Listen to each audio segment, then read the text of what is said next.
Bagi Bapak Ibu yang berminat untuk mendapatkan soal UPPPG PGSD dalam bentuk e-book, silahkan Bapak Ibu bisa menghubungi kami melalui nomor WhatsApp di 081803358023. Nah, di soal ini kami sudah lengkapi dengan kisi-kisi 450 soal dan juga pembahasan. Assalamualaikum warahmatullahi wabarakatuh, Bapak Ibu yang kami hormati. Pada kesempatan kali ini kita akan membahas soal UP PPG PGSD dalam jabatan tahun 2022. Pada kisi-kisi indikator soal 7, 8, dan 9. Mempertahankan kekayaan alam, mengapresiasi kekayaan budaya, dan keberanian membela negara. Baik, yang pertama kita akan bahas di indikator soal 7. Nah, di indikator soal 7 ini berbunyi mempertahankan kekayaan alam Indonesia dalam mendidik, mengajar, membimbing, mengarahkan, melatih, menilai, dan mengevaluasi peserta didik. Baik, kita pahami dulu indikator soal ini agar nanti kita dapat memperkirakan soal yang akan muncul. Karena indikator soal ini sebagai dasar dalam menyusun soal. Nah, yang sering kita temui, indikator soal itu hampir sama dengan soalnya. Bahkan ada yang sama juga. Mempertahankan kekayaan alam Indonesia dalam mendidik. Artinya Bapak Ibu di sini diminta untuk memperlihatkan bagaimana Anda mempertahankan kekayaan alam Indonesia. Itulah yang diinginkan oleh soal. Itulah jawaban yang diinginkan oleh soal, yaitu sikap mempertahankan kekayaan alam Indonesia. Baik, langsung saja kita ke soalnya. Bangsa Indonesia kaya akan sumber daya alam dan tidak dimiliki oleh bangsa lain. Untuk itu, kita patut bersyukur kepada Tuhan sebagai anugerah terbesar. Sikap yang harus diterapkan untuk mempertahankan kekayaan alam di Indonesia adalah titik-titik. Apakah yang A, mengeksploitasi sumber daya alam untuk kepentingan sendiri, B, mempergunakan sumber daya alam untuk memenuhi kebutuhan, C, menguras habis sumber daya alam untuk masa depan, D, memanfaatkan sumber daya alam secara maksimal dengan azas keberlanjutan, E, tidak mempergunakan sumber daya alam untuk menghindari kerusakan. Nah, di sini yang ditanyakan adalah sikap yang harus diterapkan untuk mempertahankan kekayaan alam. Jadi, soal ini sudah sesuai dengan kisi-kisi yang ada di sini ya. Baik, kita lihat dulu jawabannya, baru kita bahas satu persatu. Jawaban yang tepat adalah jawaban E. Karena kita memilih jawaban E yang benar, berarti otomatis kita menyalahkan jawaban A, B, C, dan D. Kenapa pilihan jawaban A, B, C, dan D salah? Mari kita bahas dari yang A dulu.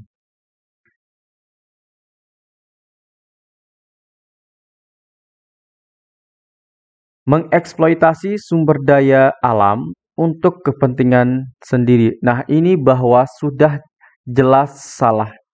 Karena mengeksploitasi itu artinya menggunakan sumber daya alam itu secara berlebihan atau secara maksimal dan menghabiskan sumber daya alam tersebut. Dan salah besarnya ada di untuk kepentingan sendiri. Jadi jawaban A itu salah karena dia mengeksploitasi. Kemudian yang B, mempergunakan sumber daya alam untuk memenuhi kebutuhan.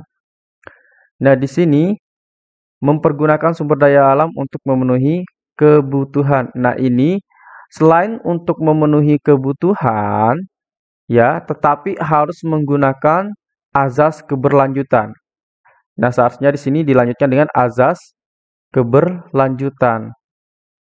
Jadi, salahnya di mana? Karena tidak untuk azas keberlanjutannya ya, tidak ada itu. Jadi, jawaban B itu salah. Kemudian yang C, menguras habis sumber daya alam untuk masa depan. Nah, salahnya adalah di sini, menguras habis sumber daya alam tersebut. Nah, kalau kita menguras habis berarti itu bukan merupakan sikap mempertahankan kekayaan alam. Jadi yang C itu salah. Kemudian yang D, memanfaatkan sumber daya alam secara maksimal dengan azas keberlanjutan. Nah, letak salahnya di D itu adalah menggunakan secara maksimal. Menggunakan secara maksimal ini sama artinya dengan mengeksploitasi. Jadi letak salahnya di sini ya, menggunakan secara maksimal. Nah, jadi jawaban yang tepat di sini adalah yang E, yaitu tidak mempergunakan sumber daya alam untuk menghindari kerusakan. Nah, ketika kita tidak menggunakan sumber daya alam dan tujuan kita tidak menggunakan tersebut adalah untuk menghindari kerusakan, maka itu merupakan sikap kita dalam mempertahankan kekayaan alam.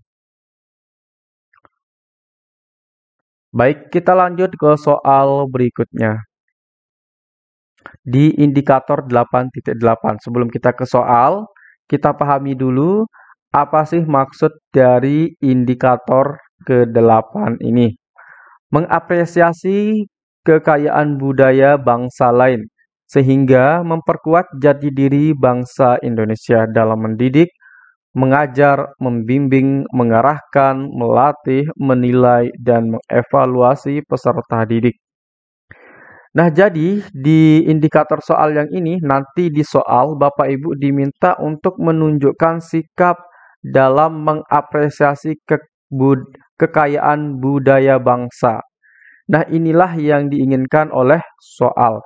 Jadi jawaban Bapak Ibu adalah sikap yang menunjukkan apresiasi kekayaan budaya bangsa untuk memperkuat jati diri bangsa Indonesia. Baik, langsung saja kita ke soalnya. Fakta keanekaragaman adat istiadat dan bahasa yang merupakan kekayaan budaya bangsa merupakan salah satu sumber penting pengembangan konten PPKN di persekolahan. Hal tersebut karena titik-titik. Baik, kita lihat dulu kunci jawabannya baru nanti kita bahas. Apakah yang A, tujuan pembelajaran PPKN di sekolah bermuara pada terbentuknya perilaku yang mencerminkan nilai budaya bangsa. Yang B, pembelajaran PPKN di sekolah berbasis budaya lebih disukai peserta didik. Yang C, tujuan pembelajaran PPKN di persekolahan berbasis pengetahuan faktual meliputi seni dan budaya. Yang D, tujuan pembelajaran PPKN di sekolah tak dapat dipisahkan dari perkembangan masyarakat dan budaya. Yang E, nilai dan budaya yang ada di tengah masyarakat dapat menjadi penghambat modernisasi bangsa. Jadi, kita lihat dulu jawaban yang tepat adalah yang A. Oke, sebelum kita bahas satu persatu dari jawaban tersebut, saya ingatkan kembali bagi Bapak Ibu yang berminat untuk mendapatkan soal UPPPG PGSD dalam bentuk e-book ya, e-book itu dalam bentuk file PDF ya. Bapak Ibu bisa menghubungi kami melalui nomor WhatsApp di 081 803 358023 dengan harga 50.000. Baik, kita kembali ke soal. Kita bahas dari pilihan B, C, D, dan E. Karena B, C, D, E ini kita salahkan. Oleh sebab itu, kenapa jawaban B, C, D, E itu salah? Mari kita bahas. Yang B, pembelajaran PPKN di sekolah berbasis budaya lebih disukai peserta didik. Nah, letak salahnya di mana ini? Letak salahnya adalah lebih disukai peserta didik. Tetapi di soal dinyatakan bahwa fakta keanekaragaman adat istiadat dan bahasa yang merupakan kekayaan budaya bangsa merupakan salah satu sumber penting pengembangan konten PPKN. Nah, karena fakta kita itu adalah beraneka ragam, baik adat maupun bahasa, maka bukan karena siswa itu suka PPKN atau suka berbasis budaya, bukan karena itu, tetapi karena bahwa fakta di negara kita itu adalah karena banyaknya keanekaragaman adat istiadat dan bahasa. Oleh sebab itu, kita perlu mengembangkan konten PPKN dari fakta tersebut. Jadi jawaban B itu salah karena bukan disukai oleh peserta didik tetapi karena kenyataan dan karena faktanya. Kemudian yang C, tujuan pembelajaran PPKN di persekolahan berbasis pengetahuan faktual meliputi seni dan budaya. Nah, jadi tujuan pembelajarannya itu bukan karena berbasis pengetahuan. Nah, ini bukan merupakan tujuannya, tetapi bagaimana kita bisa mengapresiasi kebudayaan, kekayaan budaya. Tetapi bukan karena berbasis pengetahuan faktual, tetapi karena berbasis mengapresiasi kekayaan budaya bangsa. Mohon maaf, budaya suku lain atau adat lain.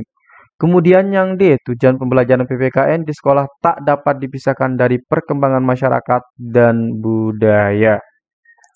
Baik, ini bukan tujuannya. Tujuannya itu adalah untuk mengapresiasi ya. Jadi, bukan tujuannya yang ini. Jadi jawaban D itu salah. Kemudian yang E, nilai dan budaya yang ada di tengah masyarakat dapat menjadi penghambat modernisasi. Jadi, letak salahnya sudah jelas di sini ya sebagai penghambat modernisasi bangsa. Jadi, walaupun kita beraneka ragam, itu bukan merupakan penghambat kita dalam modernisasi bangsa. Baik, kita lihat pilihan A. Kita lihat pilihan yang benar ini. Tujuan pembelajaran PPKN di sekolah bermuara pada terbentuknya perilaku yang mencerminkan nilai budaya bangsa. Nah, inilah yang benar ya. Inilah yang mendasari adanya pembelajaran PPKN di sekolah. Yaitu agar perilaku kita itu mampu mencerminkan nilai budaya bangsa. Nah, kalau kita sudah mencerminkan nilai budaya bangsa, berarti kita sudah mampu mengapresiasi kekayaan budaya bangsa kita sendiri. Baik, berikutnya kita bahas indikator soal 9. Menunjukkan keberanian dalam membela kebenaran dan keadilan pada proses mendidik, mengajar, membimbing, mengarahkan, melatih, menilai, dan mengevaluasi peserta didik. Baik, di sini Bapak Ibu diminta untuk menunjukkan sikap dalam keberanian membela kebenaran dan keadilan. Baik, kita lihat soalnya. Melaksanakan sila kedua dari Pancasila harus dilaksanakan sikap dan tingkah laku yang menggambarkan titik-titik. Apakah A. Menghormati dan menghargai orang lain? B. Menilai baik hasil kerja orang lain? C. Suka memberi pertolongan kepada orang lain? D. Meminta dengan hormat melaksanakan keinginannya? E. Berani membela kebenaran dan keadilan. Jadi jawaban yang tepat di sini adalah yang E, yaitu berani membela kebenaran dan keadilan. Karena di Pancasila yang kedua itu berbunyi kemanusiaan yang adil dan beradab. Baik Bapak Ibu, itu saja yang kita bahas pada video kali ini. Semoga banyak manfaatnya. Sekian dan terima kasih. Assalamualaikum warahmatullahi wabarakatuh.